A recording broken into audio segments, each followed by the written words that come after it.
नमस्कार, मी अमित काळे न्यूज डंकामध्ये आपलं मनापासून स्वागत करतो.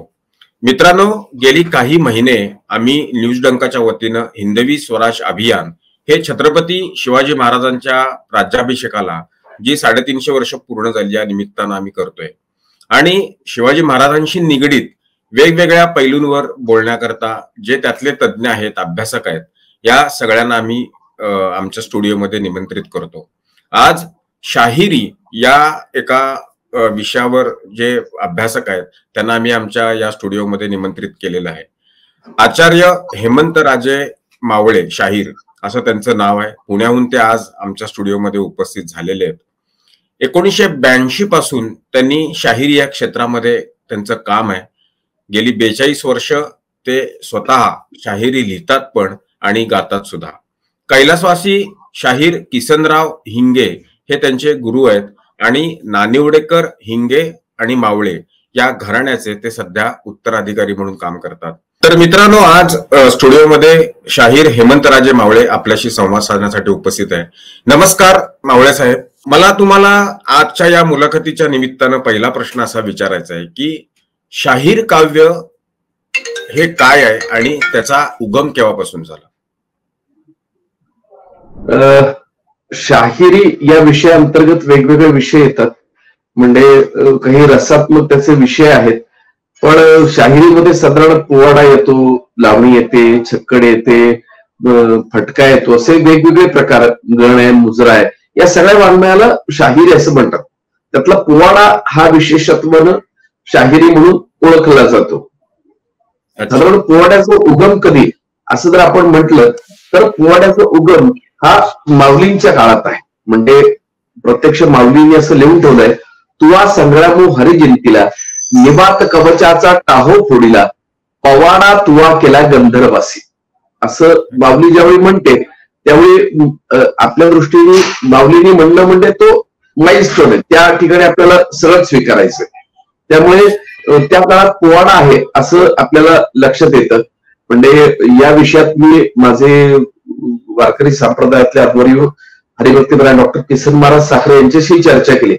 त्यांनी तसंच म्हटलं की माऊलींना पोवाडा म्हणजे यशोगीत असंच अपेक्षित आहे. आणि मग त्या काळात आम्ही पोवाडे शोधले तर पोवाडे उपलब्ध नाही. म्हणजे पोवाडे हा शब्द वापरला माऊलींनी तरी पण त्यातले पोवाडे कुठलेच उपलब्ध नाही. त्यामुळे मग आपण चक्षुर्वै सत्यम असं मानतो. त्यामुळे बाप दाखव नाही तर श्राद्ध घाल, पोवाडा दाखवा. आता पोवाडा दाखवा म्हटल्यानंतर नाही म्हटल्यानंतर काही करता येत नाही. पण उगम तिथे आहे इथपर्यंत आपण मानूया. आणि पोवाडा प्रत्यक्ष जो सापडतो तो छत्रपती शिवाजी महाराजांच्या काळामध्ये. म्हणजे अज्ञानदास म्हणून एक शाहीर आहे ज्याला आपल्याकडे आगिनदास असं देखील म्हटलेलं आहे. त्या अज्ञानदासानं पहिला पोवाडा लिहिलाय असा उल्लेख इतिहासामध्ये सापडतो. बरोबर.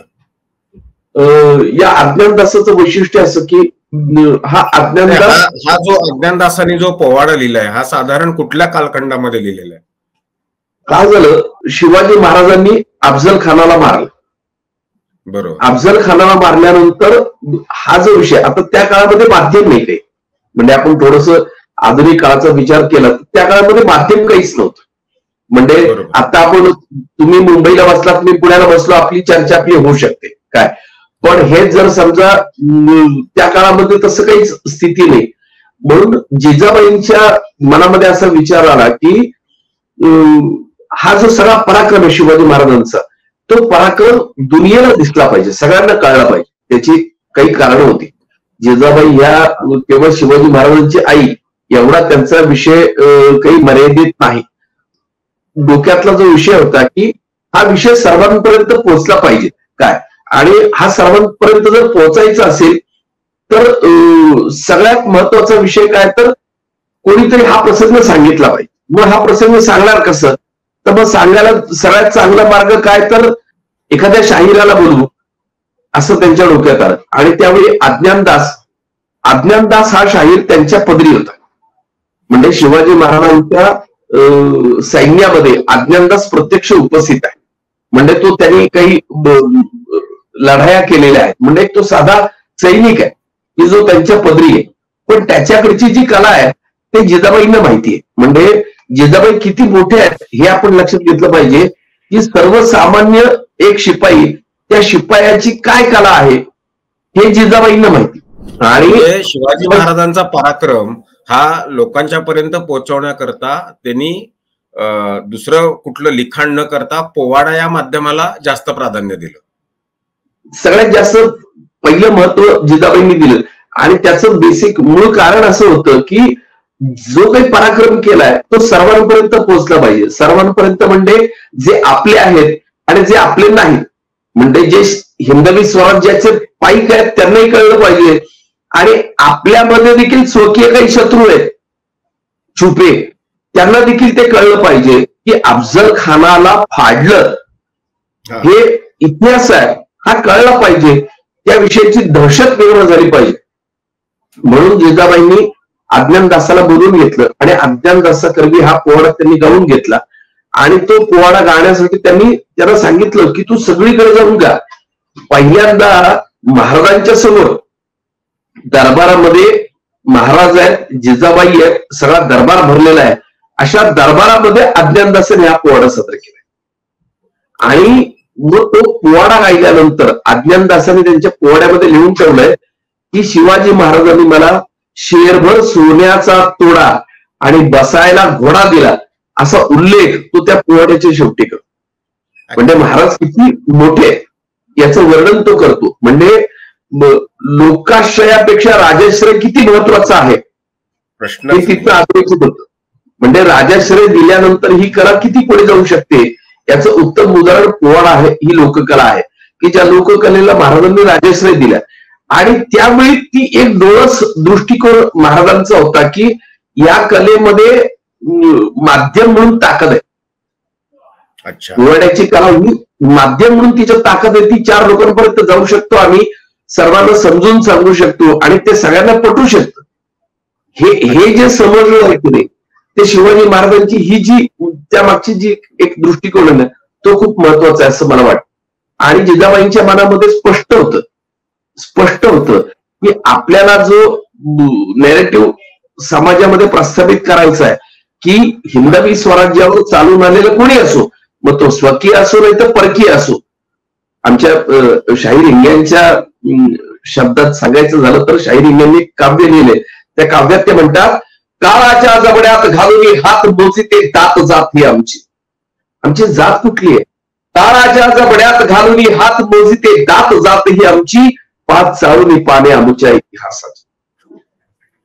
दुष्ट हेतूने आला जरी कुणी गिळण्या हिंदुस्थान, दुष्ट हेतूने आला जरी कुणी गिळण्या हिंदुस्थान, तुम्हाला जर तो गिळेल तुमचे बनेल कब्रस्तान, फक्त शत्रूचे मढे गाडण्या जमिनी मिळते आमची, 5 चाळून पाने आमच्या इतिहासाची. म्हणजे तुम्ही आमच्या हिंदवी स्वराज्याकडे वाकड्या नजरेने जर बघाल तर तुम्हाला फक्त 3x6चं थडगं देऊ, याच्या पलीकडे काही नाही. आणि त्या थडग्याचा देखील सन्मान करू असं शिवाजी महाराजांनी कृतीत्व दाखवून दिले, हेही 100% सत्य आहे. प्रतापगडला अफजल खानाला मारल्यानंतर इथं त्याचं थडग्याचं संरक्षण महाराजांनी त्याच्यासाठी मदत दिल्याचा उल्लेख आहे. आणि मग ते थडगत त्याला दिवाबत्ती करण्याचा खर्च दिला होता. म्हणजे आपली ताकद कशी असली पाहिजे ती समाजाला कळली पाहिजे, याच्यासाठीचा एक द्रष्टेपण आहे ना, हा द्रष्टेपण आहे असं मला वाटतं. मग ते राजमाता जिजाबाईंचा पण आहे आणि छत्रपती शिवाजी महाराजांचा आहे. म्हणजे जिजाबाईंच्या विषयी तर आमच्या शाहिरांच्या मनामध्ये खूप आदर आहे. जिजाबाईंचं म्हणताना आम्ही नेहमी एक कडवा आवर्जून म्हणतो, जगामध्ये कितीका झाल्या माता, जगामध्ये कितीका झाल्या माता, होतील आहेत आता त्यात श्रेष्ठता, पावली एक जिजाबाई, एकट्या त्या शिवाजीची नाही, हिंदू धर्माची झाली आई. D D D D D D ती फक्त छत्रपती शिवाजी महाराजांची आई होती का? तर नाही, तर ती हिंदवी स्वराज्याची आई होती आमची. आणि म्हणून ती माऊली आहे, राजमाता त्याच्यासाठी तिला म्हणतात.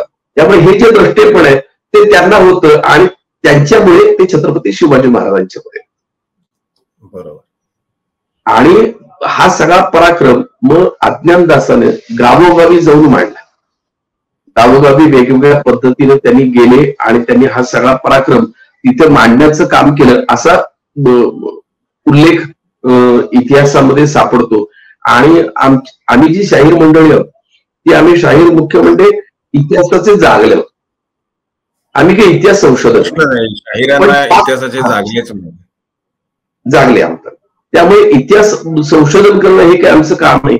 मग त्या काळात प्रत्यक्ष शिवाजी महाराजांच्या काळात जर काही लिहिलं गेलं तर ते आम्हाला मान्य आहे. म्हणजे ते आपण सगळेजण ऐतिहासिक दाखला म्हणून देखील आपल्याला ते धरावं लागणार असे गृहीत तो पोवाडा सगळा, आणि तो धरला पण. म्हणजे त्या विषयावर खूप चर्चाही झाली आणि तो तसा दस्तऐवज म्हणून तो मान्य आहे.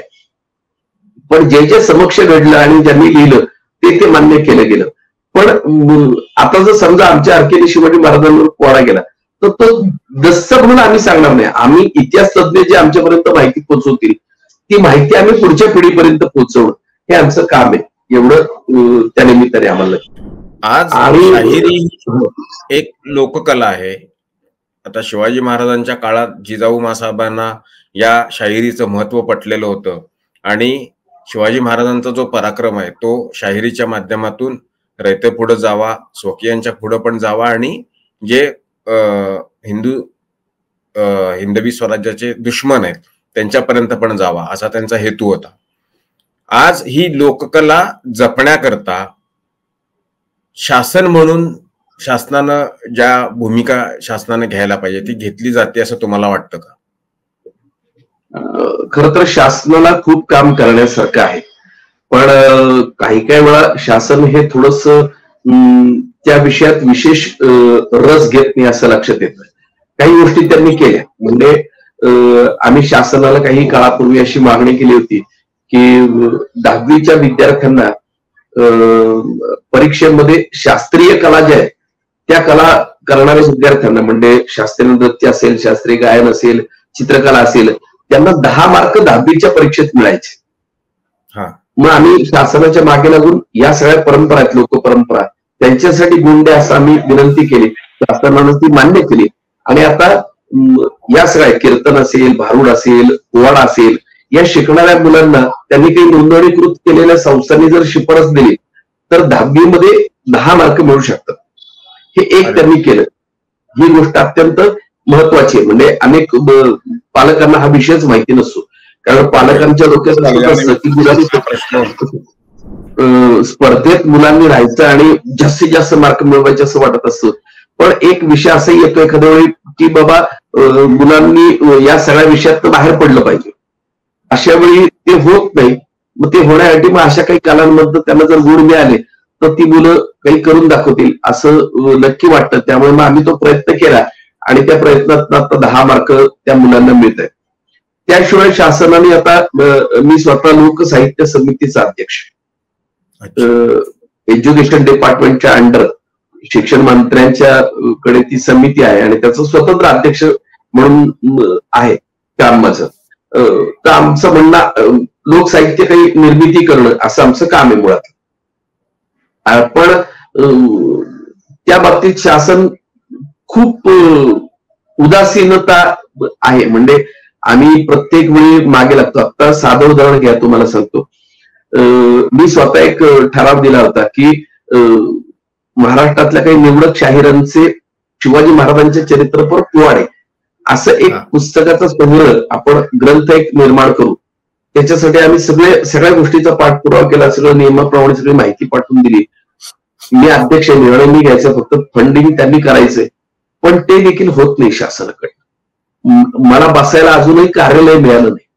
म्हणजे दिसायला कसं दिसतं की तसा राज्यमंत्री दर्जा असं दिसतं आम्हाला काय कागदोपत्री, पण मला बसायला ऑफिस देखील नाही. म्हणजे ही थोडी लोकसाहित्य, लोककला, लोकपरंपरा याकडे बघण्याची जी उदासीनता आहे ती आपल्याला दिसून येते.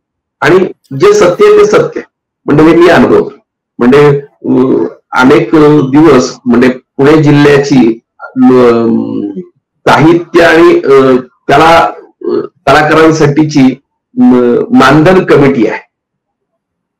आता किती दिवस झाले शासनाची आदला बदली होऊन देखील तरी ती कमिटी स्थापन होत नाही पुणे जिल्ह्याची. मी माननीय उपमुख्यमंत्र्यांना पत्र दिलं, त्यांना निरोप दिला. ते म्हणले नाही, आम्ही कलेक्टरला मी सांगितलं. एका वाक्यात त्यांनी मला संपवलं विषय. कलेक्टरला मी निरोप दिलेला आहे. आजही समिती स्थापन झालेली नाही. म्हणजे मग कलाकारांचं जे मूळ जे काही गरजा आहेत, त्यांना काम करायचंय ते होणार कसं?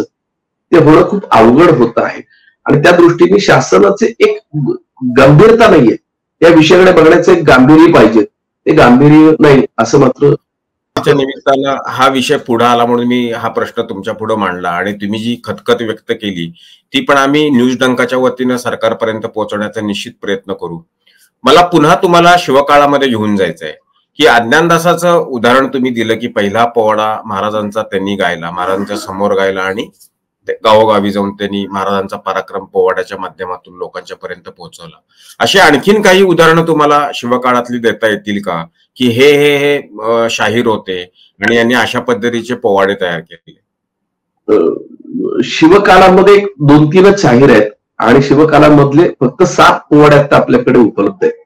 काय अच्छा, शिवकालामध्ये खूप काही पोवाडे आपल्याकडे उपलब्ध नाही होऊ शकले, म्हणजे दुर्दैवानं ते आपल्यापर्यंत पोहोचले नाही म्हणता येईल किंवा काय हे सांगता येत नाही, पण ते पोहोचले नाहीत आपल्याकडे, हे मात्र सत्य. त्यामुळे खूप काही त्याच्यावर आपल्याला प्रकाश जोड टाकता येतील असं काही नाही. हे अज्ञानदासाचा पोवाडा कसं आलं, अज्ञानदासावर प्रभाकर ओव्हाळ म्हणून एक साहित्यिक आहेत, त्यांनी स्वतः एक पुस्तक लिहिलं, त्यामुळे त्या विषयावर खूप चांगला प्रकाश पडला. म्हणजे अशा पद्धतीने देखील काही लिखाण झालं पाहिजे की जे गरजेचं आहे. म्हणजे पुढच्या पिढीला जर अज्ञानदास सांगायचं झालं तर आम्ही फक्त 4 ओळीतच सांगू शकत होतो, याला अज्ञानदास म्हणतात. पण प्रभाकर ओव्हाळ सारख्या एका साहित्यिकानं त्याच्यामध्ये मेहनत घेऊन त्यांनी स्वतः ते पुस्तक लिहिलं, अज्ञानदासांचं चरित्र, आणि आता ते एक चांगलं चरित्र आपल्याकडे उपलब्ध आहे. म्हणजे ही जी आहे ना, ही खरंच मूळ गरज आहे. म्हणजे आता मी लोकसाहित्य समिती म्हणून काम करत असताना आम्हाला देखील असं वाटतं की अशा पद्धतीने काही संशोधनात्मक लेखन देखील झालं पाहिजे आणि हे साहित्य निर्मिती झाली तर ती पुढच्या पिढीला उपयोगी पडणार आहे. आता आम्ही पुढच्या पिढीला देणार काय? आमच्याकडे जेवढं ज्ञान मिळालं, पूर्वीच्या काळापासून शाहिरी परंपरेमध्ये मौखिक परंपरेला महत्व काय, म्हणजे एक पोवाडा दुसऱ्या शाहिराने शिकला, त्याच्याकडनं मुखोद्गत करून घेतला आणि तो गायला. म्हणजे आज आम्ही अज्ञानदासांच्या पोवाड्याचं जे वर्ण सांगतो, तो पोवाडा उपलब्ध म्हणतो, त्याच्यासाठी मी कृतज्ञतापूर्वक गोंधळी समाजाला धन्यवाद देतो. अच्छा, या गोंधळी समाजानं हा पोवाडा मुखोद्गत करून पाठ करून तो ठेवला, त्यांच्याकडे संग्रही ठेवला आणि तो पोवाडा आपल्यापर्यंत येऊ शकतो. म्हणजे या सगळ्या परंपरा गोंधळी समाजाने सर तो आणला पोवाडा. म्हणजे गोंधळी समाजाचे आमच्या शाहिरांवर आतोनात उपकार आहेत की त्या परंपरेमध्ये त्यांनी हे सगळं जतन करून ठेवलं आणि ते आपल्यापर्यंत आलं. ते जर त्यांनी जतन केलं नसतं तर हा पोवाडा आपल्याला देखील उपलब्ध झाला नसता. त्यामुळे अशा पद्धतीने संशोधनात्मक काम हे सगळं शाहिरीसारख्या वाङ्मयात देखील झालं पाहिजे असं आम्हाला पण पुढे यायला पाहिजे. काही साहित्यिक तयार आहेत, पण काहींचं कसं होतं की अशा काही वेगळ्या विषयांची वाट निवडून लिखाण करायचं म्हटल्यानंतर त्यांच्या निधीपासून सगळी गोष्ट अवघडतात. पण योगायोगानं आज आपल्याशी चर्चा चालली म्हणून मी खुलेपणानं सांगू शकतो की शाहीर हिंगे लोककला प्रबोधिनी म्हणून मी एक संस्था चालवतो. त्या संस्थेच्या माध्यमातून शाहिरीचा प्रचार, प्रसार आणि प्रशिक्षण एवढं काम माझं आहे. तर या माध्यमातून मी आवर्जून सांगू इच्छितो की या पद्धतीचं संशोधन करून जर शाहिरीवर जर कोणी नवीन ग्रंथ लिहिणार असेल तर त्यांना आमची संस्था नक्की पाठबळ देईल. त्यांनी जर काही लिखाण केलं तर ते प्रसिद्ध करण्याची जबाबदारी आमची, ती आम्ही करू. कारण हे झालं पाहिजे. हे संशोधनात्मक लिखाण जर पुढे गेले तर अडचणीचं होईल. बरं झालं, म्हणजे या निमित्तानं आपण, या मुलाखतीच्या निमित्तानं आपण असं पण आवाहन केले आणि या मुलाखतीच्या माध्यमातून ते साहित्यिकांच्या पर्यंत पोहोचेल आणि यासाठी साहित्यिक तयार होतील अशी आपण आशा व्यक्त करूया. नक्की. शिवाजी महाराजांच्या समोर जसा अज्ञानदासांनी पोवाडा गायलेला होता तसा अन्य कुठल्या शाहिरांनी पोवाडा गायलेला असं काही आपल्याला माहिती आहे किंवा तशी काही इतिहासामध्ये नोंद आहे का? मी असा उल्लेख काही सापडत नाही. म्हणजे शेवटी कसं होतं की उल्लेख सापडल्याशिवाय आपल्याला काही बोलता येत नाही. त्यामुळे उल्लेख आहे तो फक्त अज्ञानदासाचा आहे, बाकी कुठल्याही शाहिरांचा तसा उल्लेख नाही की त्या शाहिरानं महाराजांसमोर काही सादर केलं. त्यामुळे तोच एक पोवाडा आपल्याकडे ऑथेंटिक म्हणून आपण तो मानतो. त्या शाहिरानं मात्र महाराजांच्या तेवढ्या एका त्या पराक्रमाच्या जीवावर सगळीकडे महाराजांचं चरित्र पोहोचवण्याचं काम त्या काळामध्ये केलेलं. त्याच्यानंतर जे शाहीर निर्माण झाले म्हणजे शिवकाळानंतरचे, त्यामध्ये आपण कुठले शाहीर म्हणजे कुठले पोवाडे जे खूप प्रसिद्ध झाले आणि त्याला खूप लोकप्रियता मिळाली? तानाजी मालुसरेंचा एक पोवाडा आहे, तो अत्यंत परंपरेतून जुना पोवाडा आहे की तो खूप प्रचलित आहे. मग पेशवाई मधले काही चांगले पोवाडे आहेत. म्हणजे पेशवाईमध्ये जवळजवळ 150 पोवाडे उपलब्ध आहेत. नशीब आहे म्हणजे. म्हणजे माझ्यासारख्या शाहिरीच्या अभ्यासकाला ही गोष्ट आमच्या दृष्टीने खूप महत्वाची. म्हणजे पानिपताचा पोवाडा त्यावेळेस आपल्याकडे उपलब्ध आहे. म्हणजे तो त्या काळामध्ये लिहिलेला आहे. म्हणजे य.न. केळकरांनी एक पुस्तक प्रसिद्ध केलंय. त्याच्यामध्ये हे जे काही परंपरागत जे काही पोवाडे आहेत ते त्यांनी त्याच्यात प्रकाशित केले य.न. केळकरांनी. म्हणजे त्या सगळ्या पोवाडांचा सगळा संग्रह करून ते पोवाडे प्रसिद्ध केले. म्हणजे या सगळ्या मंडळींचे आमच्यावर उपकार आहेत. आमच्यावर म्हणजे माझ्यासारखे जे आत्ताच्या काळामध्ये आम्ही जे काही करतो अभ्यास करतो तो त्यांच्यावर तो खराच तो उपकार आहे. त्यामुळे त्या काळातले जवळजवळ याच्या आपल्या पेशवाईच्या काळातले 150 पोवाडे आहेत आणि ते खूप प्रभावी. म्हणजे फक्त आता अडचण काय होते सर की त्या काळातल्या गाण्याची पद्धती आणि आत्ताची याच्यामध्ये थोडासा फरक पडतो. त्यामुळे त्याच पद्धतीने गाणं असं काही होत नाही. ही एक फक्त त्यातली अडचण आहे. आणि मग नंतर मग पुढच्या काळांमध्ये वेगवेगळे विषय आले आणि तसे वेगवेगळे पोवाडे आतापर्यंत होतच गेले. मग नंतर हळूहळू खूप शाहिरीमध्ये पोवाडा हा एक प्रकार आहे बरोबर ना. असे अन्य प्रकार कुठले कुठले आहेत शाहिरीतले? माझ्या दृष्टीने शाहिरी या विषयाचा विचार केला तर रसात्मक आमचे 3 प्रकार आहेत. म्हणजे शाहिरीचा पहिला जो प्रकार आहे त्याला भेदिक काव्य असं म्हणतात की जे भक्तिरस प्रधान आहे. त्याच्यामध्ये भक्तिरसाची आळवणी केलेली आहे. म्हणजे अगदी साध्या सोप्या भाषेत सांगायचं झालं तर पूर्वीच्या काळामध्ये जे तमाशापट होते त्याच्यामध्ये सवाल जवाब असायचं. सवाल जवाब. एक शाहीर दुसऱ्या शाहिराला, एक स्त्री दुसऱ्या स्त्रीला त्या सवाल जवाबाच्या माध्यमातून खूप प्रश्न विचारायचे आणि त्या प्रश्नाचं उत्तर समोरच्याने द्यायचं. त्याने उत्तर दिलं की हे विचारायचं. याला शक्ती आणि तुऱ्याचा सामना असे आपल्याकडे म्हटलं जातं. आणि आजही कोकणामध्ये, कोल्हापूरमध्ये हे शक्ती आणि तुऱ्याचे सामने होतात. ही जी भेदिक शाहिरी आहे या भेदिक शाहिरीमध्ये मूळ त्यांचा जो रस आहे तो भक्तिरस आहे.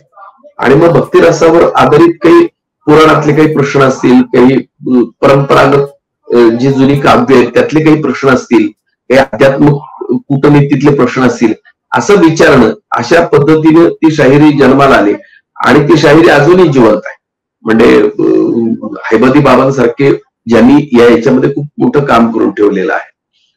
त्याच्यानंतरचा रसात्मक विचार केल्यानंतर वीर रसाची जी शाहिरी आहे ती पोवाडा ज्याला आपण म्हणू ती आम्ही सगळे सादर करतो की ज्याच्यामध्ये वीर रसाला विशेष महत्व. तुम्ही म्हणाल फक्त एका रसावर शाहिरी चालते का? तर नाही, 9ही रस, सगळ्या रसांचा याच्यामध्ये समावेश आहे. पण त्यातला मुख्य जो रस आहे तो शाहिरीतला वीर रस. वीर रस प्रधान शाहिरी. म्हणजे शाहिरा गा ऐसे गुणगान एवढे मुडद्याला अवसर, मेलेला माणूस ओठ म्हटल्यानंतर उभा राहायला पाहिजे, ही जी ताकद आहे ती वीर रस प्रधान शाहिरीत. आणि तिसरा जो प्रकार आमच्याकडे आपण म्हणतो तो म्हणजे शृंगार रसाला वाहिलेली शाहिरी. तर त्याच्यामध्ये लावणी आली, तमाशा आला, वग आला, या ज्या सगळ्या प्रकार आहेत ते शृंगार रसाला वाहिले. त्याच्यामध्ये शृंगार रसाला विशेष महत्व. मग त्याच्यामध्ये अन्य रस नाहीत का? करुण रस नाही का? आहे ना, लावणीमध्ये देखील करुण रस आहे. भक्तिरस नाही का? नाही का? तर आहे. म्हणजे आमची उत्पात मंडळी रंगपंचमीच्या दरम्यान विठ्ठलाच्या पुढे इतक्या भावना प्रधान अशा उत्तम लावण्या सादर करतात की काय काय वर्णन करावं त्या सगळ्याचं. म्हणजे त्याही प्रकारच्या सगळ्या रसांचा त्याच्यामध्ये परिपोष आहे. पण मूळ विषय कुठला आहे तर शृंगार रस. असे 3 रसांचे हे 3 प्रकार आहेत.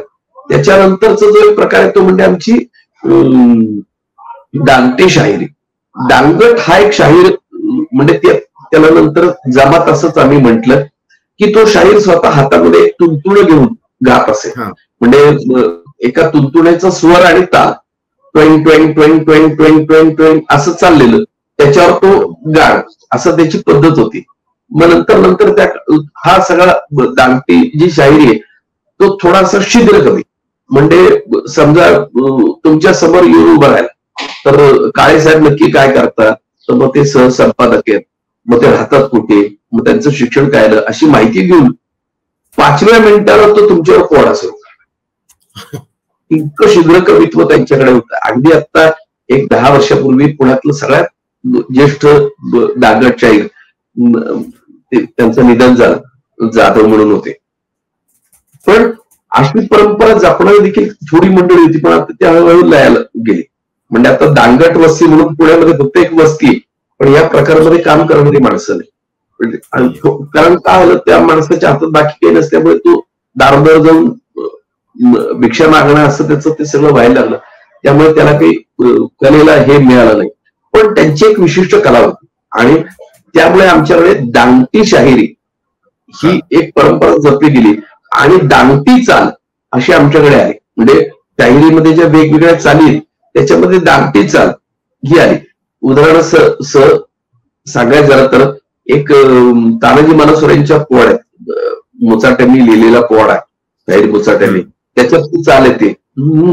तेलकट बंडी अंगाला, तेलकट बंडी अंगाला, गळ्यामध्ये कवड्याच्या माळा, कवड्याच्या टोपी डोळीला, आणि मध्ये तुंतुड वाचत Taung Taung Taung Taung Taung, कवड्याची टोपी डोळीला, लावून शान कुंकू भाराला, हातामध्ये काकडा पेटलेला, उद उद शब्द बोलाला, लेका कोंड गोंधळी आला, तर जर जाऊन जाग जाणा ऐकाला, आईचा नवस फेडायचाय त्याला, मला आला दादा मागताला, फेडू नवसाला जी जी, फेडू नवसाला जी जी, असं म्हणून तो एकटाच ती सगळी परंपरा सादर करायचा.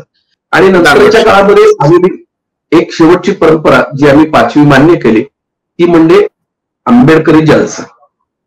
अच्छा. भारतरत्न डॉक्टर बाबासाहेब आंबेडकर यांच्या विचाराला वाहिलेली शाहिरी जन्माला नाही. तर त्याच्यामध्ये अनेक दिग्गज शाहीर, आमचे वामनदादा कर्णक असतील, शाहीर जंगम स्वामी असतील, अशा अनेक मंडळींनी आमच्या अण्णाभाऊंनी देखील बाबासाहेबांच्या विचाराला घेऊन काव्य लिहिली. आणि मग ती जी सगळी शाहिरी त्याच्यामध्ये या परंपरेगत शाहिरीमध्ये थोडंसं होतं की गणपतीचं स्तवन असतं, ज्याला गण म्हणतो, मुजरा असतो, त्याच्यानंतर पोवाडा येतो. पण मग इकडे जलशामध्ये मात्र भीमवंदना असेल, बुद्धवंदना असेल आणि मग शाहिरी रचना, अशा पद्धतीने ते सादरीकरण होत राहत, अशी पद्धत होती. तर एवढे 5 ढोबळमानाचे प्रकार आम्ही साधारण मान्य केले की जे वापरले जातात. आपण आता इतकी वर्ष, जवळजवळ 42 वर्ष या क्षेत्रामध्ये काम करत आहे, 1982 पासून. आपण आतापर्यंत किती शाहिरी लिहिलेल्या आहेत? आता मागच्याच वर्षी माझ्या गुरुजींना 25वी पुण्यतिथी होती आमच्या गुरुजींची. आणि माझे एक विद्यार्थी अरुण कुमार बाबुळगावकर, आमच्या संस्थेत सचिव पण आहेत ते, त्यांची इच्छा होती की तुम्ही गुरुजींना श्रद्धांजली म्हणून पोवाड्याचं एक पुस्तक काढावं. म्हणून मग आम्ही माझ्या शाहिरी 25 रचनांचं पुस्तक मी त्यावेळी प्रकाशित केलं. आणि त्याच्यामध्ये आम्ही थोडस आधुनिक तंत्रज्ञानाचा वापर केला. म्हणजे जेवढे पोवाड आहेत त्याच्यामध्ये वेगवेगळ्या चाली असतात. म्हणजे मिळवणीची चाल आहे, तुम्हाला म्हटलं तर दांगटी चाल आहे, अशा ज्या चाली आहेत त्या चालींचं मी रेकॉर्डिंग करून ठेवलंय. तिथे एक QR कोड टाकलाय, त्याच्यामध्ये जर तुम्ही ते घेतलं तर त्या कुठली चाल आहे ती तुम्हाला त्याच्यात ऐकता येऊ शकतं. त्यामुळे पोवाडा शिकणाऱ्याला ते पुस्तक जास्त उपयोगी. मागच्या पुस्तकांमध्ये कसं आलं की आमच्याकडे पोवाड आहेत पण त्यांच्या चाली नाही आमच्याकडे. मग आम्ही आमच्या पद्धतीने चालीच लावल्या आणि गायला सुरुवात केली. पण मी या पुस्तकांमध्ये माझ्या ज्या चाली आहेत त्या सगळ्या चाली त्याच्यामध्ये QR कोडच्या माध्यमातून टाकल्यात की ज्या आपल्याला सहज उपलब्ध होऊ शकतात. त्यामुळे अशा चाली आहेत. आणि जवळजवळ 50 रचना माझ्याकडनं आतापर्यंत लिहून झाल्यात. जसे जसे काही काळी गेले त्यानुसार लिहित राहतो. म्हणजे अगदी आता 350वे वर्ष मारवांच्या राज्याभिषेकाला असल्यामुळे त्यामुळे मग मी राज्याभिषेकाच्या त्या विषयावर देखील एक नवीन पोवाडा लिहिला. म्हणजे असे कालानुरूप पोवाडे जसे येतील तसे त्या याच्यानुसार. म्हणजे मध्ये पानिपताला 250 वर्ष झाली त्यावेळी पानिपतावर एक पोवाडा लिहिला. त्याच्यानंतर पानिपत घडल्यानंतर 11 वर्षांनी मराठ्यांनी पुन्हा एकदा दिल्लीवर कब्जा केला आणि दिल्ली ताब्यात घेतली. त्या विषयावर देखील एक पोवाडा करण्याची मला सांगण्यात आलं. आणि तो कार्यक्रम दिल्लीला 251वा विजय दिन, दिल्ली विजय दिन दिल्लीमध्ये झाला. त्यावेळी देखील मला सांगितलं होतं की या विषयावर पोवाडा लिहा. मराठ्यांचा हा पराक्रम आहे की जो दिल्ली विजयामध्ये खूप मोठी ताकद आपली त्यावेळी मराठ्यांनी दाखवलेली होती. तर त्या विषयावर परत एक पोवाडा, त्या विषयावर मी पोवाडा लिहिला. त्यामुळे असे जे काही विषय येत राहतात काळानुरूप त्या याच्यावर लिहित राहतो. आणि दुसरा एक महत्वाचा विषय म्हणजे आत्ताच्या सध्याच्या काळानुसार लोक नेहमी आम्हाला काय म्हणतात की तेच ते शिवाजी महाराज आणि संभाजी महाराज तुम्ही आम्हाला किती दिवस ऐकू, असं एक लोकांचं कायमच असतं.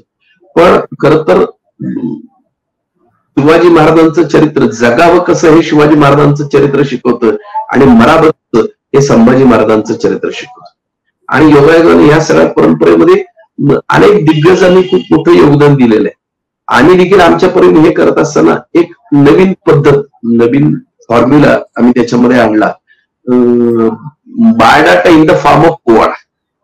म्हणजे एखाद्या व्यक्तीचा परिचय पत्र पोवाड्याच्या माध्यमातून मांडणं, असाही प्रयत्न आम्ही केला की ज्यांनी काही कॉन्ट्रीब्युशन समाजासाठी देशासाठी दिलं अशा मंडळींवर पोवाडे लिखाणाचा प्रयत्न केला आणि तो देखील खूप यशस्वी झाला. म्हणजे मी अगदी डॉक्टर नरेंद्र जाधवांवर पोवाडा लिहिला. त्यांना ज्यावेळी फ्रान्स सरकारनं त्यांचा सर्वोच्च पुरस्कार दिला फ्रान्सचा, त्यावेळी मी नरेंद्र जाधव सरांवर पोवाडा लिहिला. किंवा आमच्या पुण्यामध्ये एक ज्येष्ठ शिल्पकार होऊन गेले B.R. खेडकर म्हणून, त्यांच्यावर पोवाडा लिहिला. किंवा आमचे निनादराव बेडेकर म्हणून इतिहासातले खूप मोठे जाणकार होते, खूप लवकर गेले ते, त्यांच्यावर पोवाडा लिहिला. निनादरावांची अनेक व्याख्याने मी ऐकलेली आहेत.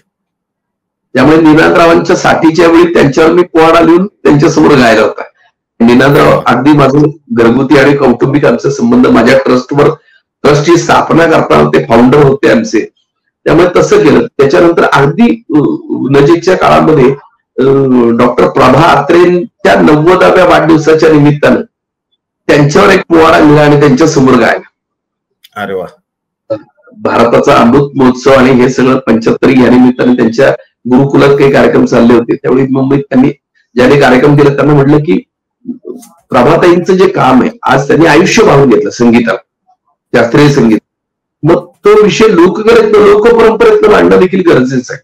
म्हणून मी तो पोवाड्यातनं मांडला आणि स्वतः प्रभाताई माझ्यासमोर बसलेले आहेत, 2 तास माझे पोवाडे ऐकतात आणि त्याच्यात मी त्यांचं चरित्र गायलं. खूप म्हणजे काही गोष्टीचा आनंद जो असतो तो छानच अलौकिक, बाकी काही नाही. आजची जी आपण ही मुलाखत करतोय त्याचं औचित्य शिवाजी महाराजांच्या राज्याभिषेकाला 350 वर्ष हा औचित्याचा विषय. तर महाराजांच्या राज्याभिषेकाच्या सगळ्या सोहळ्यावर किंवा त्या पार्श्वभूमीवर कोणी पोवाडा केलाय का? काही मंडळींनी पूर्वी केला होता. म्हणजे आमच्या पिराजीराव सरनाईक यांचा एक पोवाडा आहे त्याच्यावरचा, पण तो थोडासा अल्प छोटा. काय झालं,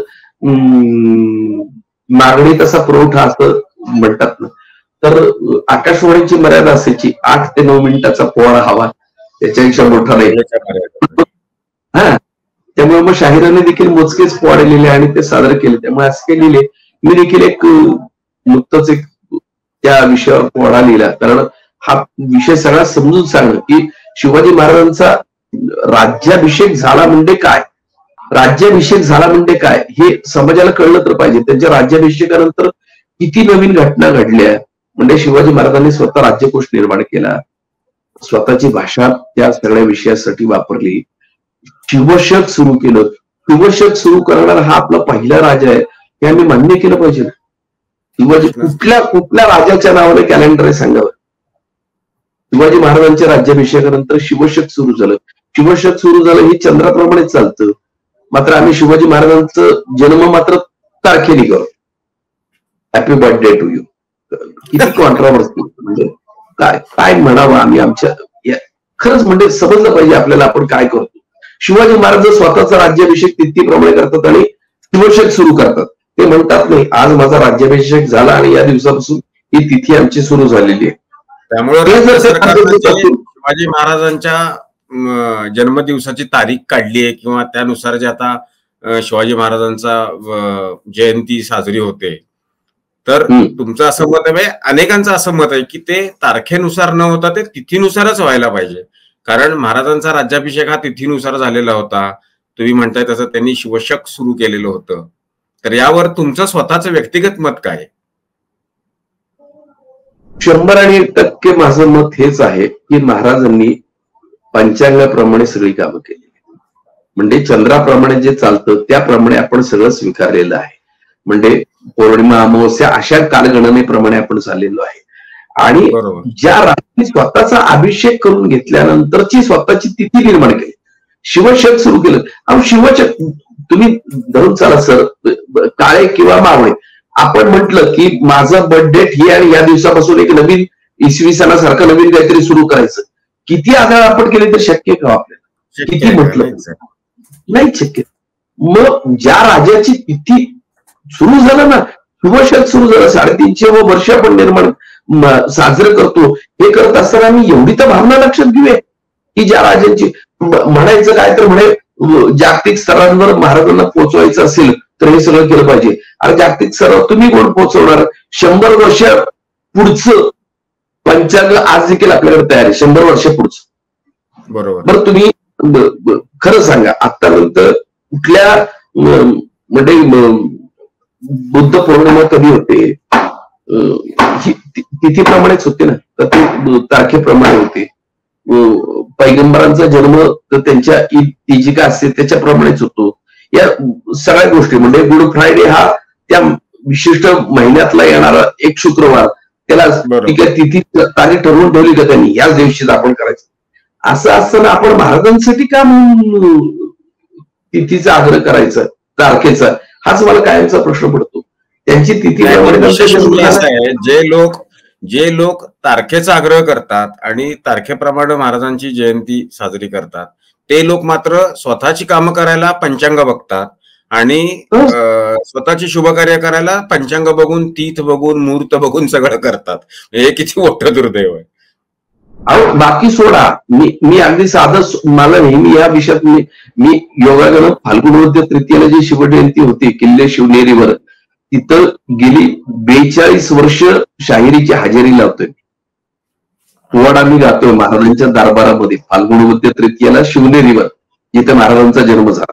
त्यामुळे मला बोललं, आता त्या संस्थेचं मी अध्यक्ष पण आहे, तो विषय वेगळा. पण माझं म्हणणं की तुमच्या घरामध्ये पितृपंधरवडा पाळत, पितृपंधरवड्याला तारीख बघून कोण करणार दाखवा बरं. सगळेजण सांगतात ना आमच्याकडे पंचमीचं आजोबांचं श्राद्ध असतं, आमच्याकडे सप्तमीचं श्राद्ध असतं. नाही नाही, आमच्याकडे कोणाला तिथीच माहिती नाही, आम्ही आपला अमावस्याला करतो सर्व पित्रीला. म्हणजे तिथे तुम्ही येतच ना की आम्हाला माहित नसल्यामुळे आम्ही सर्व पित्रीला करतो. हे जर तुम्ही तुमच्या घरातल्यांची श्राद्ध आणि पितृ करताना जर हे करता, तर मग तुम्ही महाराजांच्या विषयी आणि ज्यांच्यामुळे तुम्ही राहिलात, अशी एकेका जाती मथुरा मस्जिद होती, एक शिवाजी नव्हतं सुन्नत होत ते, असं ज्या शिवाजी महाराजांच्या बद्दल म्हटलं गेलं, त्यांच्याविषयी तुम्ही आपलं उलट सुलट वाद घालायचे. अन्य धर्मीयांनी आम्हाला विचारायचं की अरे तुम्हाला शिवाजी महाराज किती बार जन्म लेते हैं, असं त्यांनी आम्हाला विचारायचं. थिएटरनं मारल्यासारखं वाटतं आम्हाला आमच्या गोष्टीचे निर्णय घेता येत नाही. कशाला पाहिजे दुसरं कोणीतरी मध्यस्थी करायला आमच्याकडे? बरोबर. आणि समजा जर कोणाला करायचं असेल, अमेरिकेमध्ये आजही त्या ओबामांनी दिवाळी सुरू केली ना, हे तर बरोबर की नाही, व्हाईट हाऊस मध्ये होते, दिवाळी सुरू झाली, त्याला तिथी कुठं करते? दिवाळी तर तिथीलाच करतात ना, का तारीख बघून करणार आहेत? जर अमेरिकेचा अध्यक्ष जर तिथीप्रमाणे दिवाळी उत्सव साजरा करत असेल, तर मग आपण काय मूर्खपणा करायचा आणि आमच्या राज्यात सगळं इतकं पवित्र आणि पावन आहे ते आम्ही सोडायचं आणि काहीतरी चुकीच्या मार्गाला लावायचं? हे समाजाला भरकटवणं ते थांबलं पाहिजे असं मला वाटतं. बरं झालं तर आपण हा विषय मांडला. तर आपण तो राज्याभिषेकाच्या संदर्भातला पोवाडा म्हणणार होता, तर आपण तो म्हणून दाखवलात तर बरं होईल. वेगवेगळ्या लोकांनी राज्याभिषेक या विषयावर लिहिलं, मला देखील असं वाटलं की त्या निमित्तानं पोवाडा लिहिला. आणि त्यामुळे आणखीन एक आग्रह राहील की हा तुम्ही रचलेला, तुमची रचना असलेला पोवाडा आता म्हणून दाखवताय, त्याच्यानंतर मात्र आपल्या असंख्य प्रेक्षकांना शिवाजी महाराजांच्या पराक्रमावर लिहिलेला जो पहिला पोवाडा होता तो पण तुम्ही गाऊन दाखवा अशी इच्छा आहे. शिवराज्याभिषेकाचा पोवाडा लिहिलाय. हिंदवी स्वराज्य स्थापक, हिंदवी स्वराज्य स्थापक, वृत्तीने खिंद सेवक, छत्रपती शिवाजी महाराज, राज्याभिषेकाचा डंका वाज, शिवशक सुरू झाले आज, हा दी दी दी दी दी दी. वर्तन धर्माधिष्ठित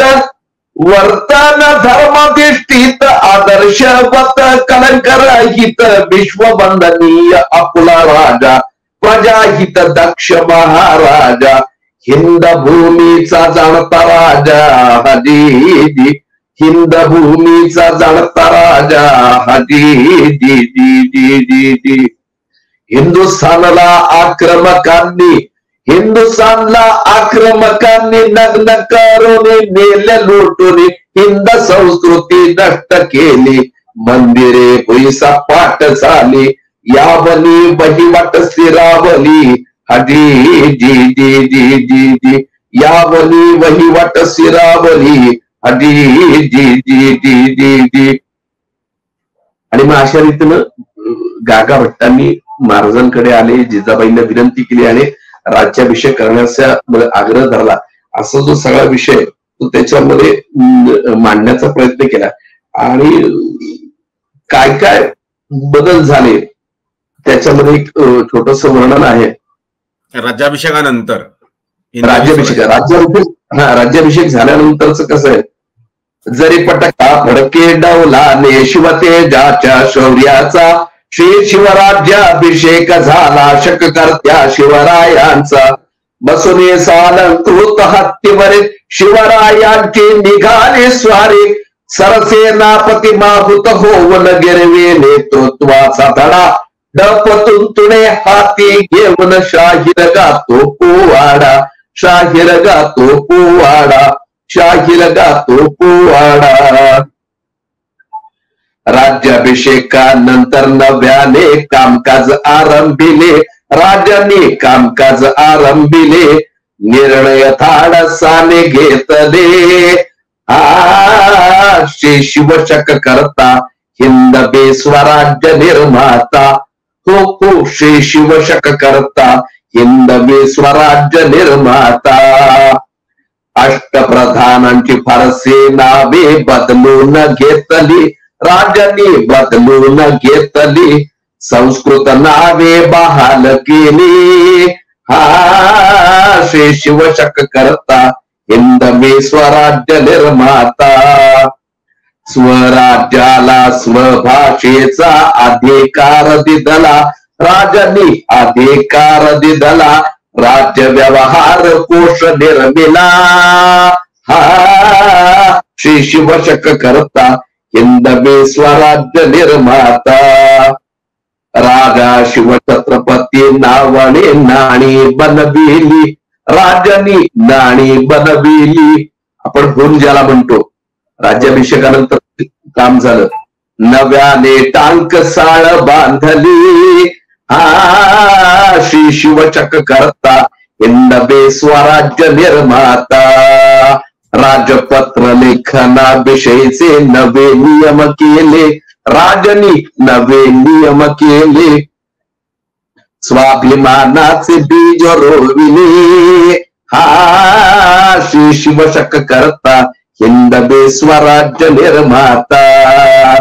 संस्कृत भाषेमध्ये स्वतःची मुद्रा बनविली राजांनी मुद्रा बनविली विश्ववंदनीय जाहली श्री शिवशक करता हिंदवे स्वराज्य निर्माता. महाराजांनी आपली मुद्रा जी आहे प्रतिपक्षतंत्र लेखे व वर्धिष्णोर विश्ववंदिता शासूनो शिवस्य ऐशा मुद्रा भद्राय राजते. संस्कृत मध्ये करून घेतली नाही, त्यांना फारशी त्यावेळी चालली नसती का नाही, पण त्यांनी लक्षात घेतलं की आपलं स्वराज्य आहे स्वतःच आहे, मग आपल्याकडची स्वभाषा सगळ्या गोष्टींचं स्व म्हणून प्रमाण जे आहे ते वापरलं पाहिजे. ते महाराजांनी प्रत्येक ठिकाणी वापरलेलं आहे. आणि सगळ्यात त्यातला महत्वाचा विषय म्हणजे शिवाजी महाराज म्हणतात माझं राज्य विश्वाला वंदनीय झालं पाहिजे. म्हणजे आता जे काही आपल्या भारताची जी वाटचाल चालू आहे, आपण सगळे म्हणतो की विश्वगुरु होणार आहे भारत, काय ते विश्वगुरु होणारा भारत जे त्याचं जे स्वप्न आहे हिंदवी स्वराज्यापासून हे महाराजांनी दाखवलंय. बरोबर की माझा देश हा माझ्या पुरता मर्यादित नाही, तो सगळ्या जगाला वंदनीय झाला पाहिजे आणि महासत्ता झाली पाहिजे असं नाही म्हणते. महाराज देखील म्हणतात विश्ववंदनीय झालं पाहिजे. काय महाराजांचा दृष्टिकोन आहे त्या काळातला त्याचा आम्ही विचार केला पाहिजे. आम्ही ही गोष्टी करतच नाही आणि आम्ही नको त्या गोष्टींवर वादविवाद घालत बसतो महाराजांच्या बाबतीत. त्यामुळे दुर्दैव नाही आमचं. आम्ही महाराजांचा वापर करायला पाहिजे होता. आज नेणतेपणानं काही गोष्टी होतात. म्हणजे केंद्र सरकारनं अष्टकोनी मुद्रा ह्याला वापरली ना, नेव्हीला वापरली ना, ध्वजावर घेतली ना, ती या गोष्टी आपण लक्षात नको घ्यायला. या चांगल्या गोष्टी महाराज म्हणून आपण पोचवलं पाहिजे ना. 350 वर्ष झाली राज्याभिषेक होऊन आणि आपण महाराजांचं कार्य करतो तो सर्वांपर्यंत पोहोचवत नाही. की ज्यांची दहशत होती, म्हणजे अफजल खान बाजासारखा विषय खऱ्या अर्थानं मिलिटरीमध्ये वेगवेगळ्या जगभर शिकवला जातो आणि आमच्याच लोकांना काहीतरी वेगळं काहीतरी निर्माण होतं आणि काहीतरी भावना आमच्या हा असं झालं ते तसंच झालं. ते शिवाजी महाराज हे काही मुस्लिमांचे विरोधकच नव्हते ना. अरे मुस्लिमांचे विरोधक होते किंवा नव्हते, जो स्वराज्यावर चालून आला त्याला कापलाच पाहिजे. बरोबर. तुमचं माझं काही कोणी नातेवाईक नाही अफजल खान, त्याच्याविषयी श्रद्धा आणि आदर कशासाठी बाळगतात? कशासाठी तुम्ही औरंगजेबाच्या मदारीवर जाऊन चादरी वाहता? औरंगजेब काय आपला नातेवाईक आहे का? ही जी गोष्ट आहे ना, ही आम्हाला लक्षात घेतली पाहिजे. हा धर्म म्हणून नाही, शिवाजी महाराजांच्या विषयीचा आदर आहे. हिंदवी स्वराज अभियान चालू करण्यामागचा आमचा उद्देश आणि हेतू हाच आहे की वेगवेगळ्या अभ्यासकांच्या माध्यमातून महाराज लोकांच्यापर्यंत जास्तीत जास्त कसे या माध्यमातून पोहोचवायचे, हाच आमचा उद्देश होता. म्हणूनच आज आपण ही मुलाखत करतोय. मुलाखतीचा शेवट करत असताना मला तुम्हाला फक्त काही ओळी जरी आपण म्हणून दाखवल्यात, जो शिवाजी महाराजांच्या पराक्रमाचा पहिला पोवाडा अज्ञानदासांनी केलेला होता. अज्ञानदासांनी जो पोवाडा लिहिला त्या पोवाड्यामध्ये अफजल खानाचं वर्णन अज्ञानदास करतो. त्याच्यामध्ये त्यांनी सगळ्यात शेवट जे म्हटलेलं ते असं, धन्य जिजाऊचे कुशी राजा अवतार जन्मला, आपल्यामध्ये अज्ञानदासाने बिरमाल राजाचा गाईला. बिरमाल असा पोवाड्याला बिरमाल असा शब्द त्यांनी वापरलाय. शिवाजी सर्जाने इनाम घोडा बक्षीस दिला, शेरभर सोन्याचा तोडा हातात घातला, यश जगदंबेचे तुळजा प्रसन्न शिवाजी राजाला. असं तो प्रत्यक्ष म्हणतो. म्हणजे त्यांनी हे पाहिलं की राजांनी त्यांना शेरभर सोन्याचा तोडा आणि घोडा दिला, याचं वर्णन देखील तो त्यानिमित्ताने करा. चालेल, ठीक आहे. आचार्य शाहीर हेमंत राजे मावळे सर, आज आपण न्यूज डंकाच्या स्टुडिओमध्ये आलात आणि शाहिरी परंपरा काय आहे, शाहिरीचा उगम काय आहे, शिवकालीन म्हणजे शिवाजी महाराजांचा पहिला पोवाडा कुणी केला, हे तुम्ही आज या निमित्तानं सांगितलं आणि त्या अनुषंगानं अनेक प्रश्नांच्या व्यवस्थित अगदी सविस्तर उत्तरं दिलीत.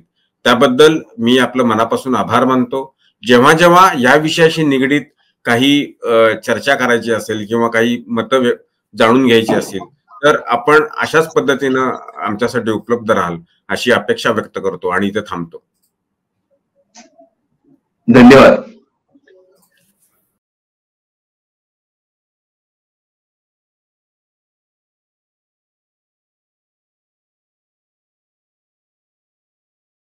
आमचा व्हिडिओ जास्तीत जास्त लाईक करा, शेअर करा आणि आमचं YouTube चॅनल सबस्क्राईब करा. धन्यवाद.